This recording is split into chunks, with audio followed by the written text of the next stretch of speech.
વડોદરા જિલ્લાના પાદરા તાલુકાના મુજપર ખાતે બ્રિજ તૂટી પડવાની ઘટના સંદર્ભે આરોગ્ય મંત્રી ઋષિકેશ પટેલે આજે સ્થળની ખાસ મુલાકાત લીધી હતી। તેમણે જણાવ્યું કે મુખ્યમંત્રી ભૂપેન્દ્રભાઈ પટેલના આદેશ બાદ માર્ગ અને મકાન વિભાગ દ્વારા આ ઘટનાની ઉચ્ચ સ્તરીય તપાસ કરવામાં આવી છે અને આ તપાસ સમિતિના પ્રાથમિક અહેવાલ મુજબ પેડેસ્ટ અને કહી શકાય કે આર્ટિક્યુલેશન ક્રશ થવાના કારણે આ બ્રિજ તૂટી પડ્યો હોવાનું નોંધાયું છે।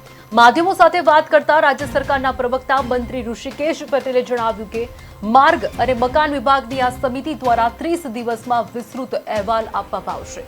તેના ટેકનિકલ અને વહીવટીય કારણો સાથેનો તપાસ અહેવાલ મુખ્યમંત્રીને સોંપવામાં આવશે। બાદમાં તેના આધારે અન્ય નિર્ણયો લેવામાં આવશે।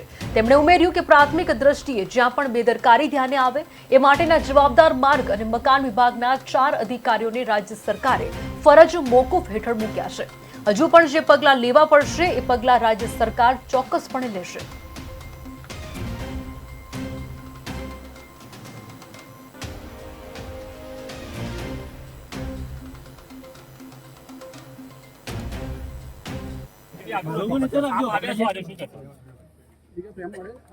એવી આ દુઃખદ ઘટના છે કે જેનો ગુજરાતને અને તમામ લોકોને ખૂબ જ દુઃખ છે, શોક પણ છે। પરંતુ જ્યારે અહીંયા રેસ્ક્યુ કામ ચાલતું હોય, બચાવની કામગીરી ચાલતી હોય ને કોઈ પણ મંત્રી કે કોઈ વીઆઈપી આવે એટલે વ્યવસ્થા અને ઘણા બધા પ્રશ્નો થતા હોય છે। એટલે સ્વાભાવિક એક વખત અમે સતત વહીવટી તંત્રના સંપર્કમાં હતા અને આજે સમાચાર જે મળ્યા અને ગઈકાલથી અમે સતત પ્રતિ કલાક એના સમાચાર લેતા હતા। કેટલા રેસ્ક્યુ થયા, કેટલા આપણને પાર્થિવ દેહ મળ્યા, નીકળ્યા અને એના પછી લાગ્યું કે આજે એની પરિસ્થિતિની મુલાકાત લેતા ટેકનિકલી પણ અમે જોઈ શકીએ। આરએનબીની અધિકારી સાથે આવ્યો છું એટલે લાગ્યું શરૂઆતનો જે પ્રાથમિક તબક્કો ને પ્રાથમિક અહેવાલ છે એ પ્રમાણે પેડેસ્ટલ અને આર્ટિક્યુલેશન એ ક્રશ થવાના કારણે એ આખું જે કહેવાય સ્લાઇડ થયું છે અને એના કારણે પ્રાથમિક એવું લાગે છે। અને કદાચ મેં વાત કરી આરએનબીના અધિકારી ગાંધી સાહેબ એની સાથે પણ એમને પણ કહ્યું કે પ્રાથમિક અહેવાલમાં આ પ્રકારનો આપણને રિપોર્ટ મળ્યો છે।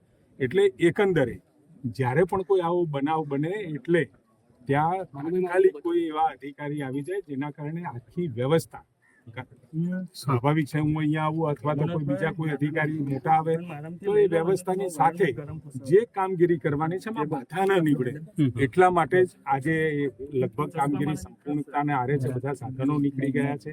એક જે ગડર પડી છે એ ગડરના નીચે એક મૃતદેહ દેખાઈ રહ્યો છે, પરંતુ એ ગડરને કાઢવાનું કામ અને એમાંથી એ બોડીને